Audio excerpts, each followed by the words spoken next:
Until today, Derek Boccia's basement was full of mud and water. Lasting damage from the floods brought by the remnants of Tropical Storm Debbie last month. So this is the corner of the house that basically faced the torrent of water. His family has been in Canisteo for more than 100 years, but he and his mother have both since relocated for now. We just hauled out about 1.5 feet of flood mud today, a month later, after everything's sort of dried out. People are just trying to recover as best as they can. The damage was severe. His house has since been condemned. Down here in the town of Canisteo, they got flooded, pretty much wiped out 3 years ago, and now 3 years later they're doing the exact same thing again, and they weren't even recovered from last time. Fire Chief Don Lewis recalling an all-hands-on-deck response, as some emergency crews found themselves separated by the floodwater.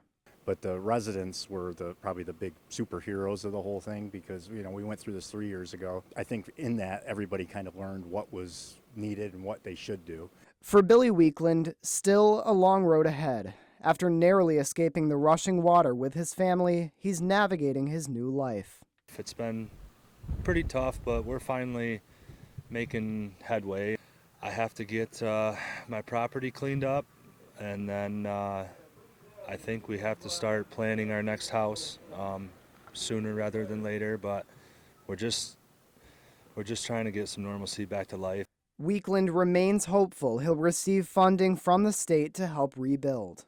There's a lot of people down here that are, in pretty bad shape still, and you'd be amazed at what a helping hand, means to a lot of people who are still trying to dig out or figure out what to salvage at their house.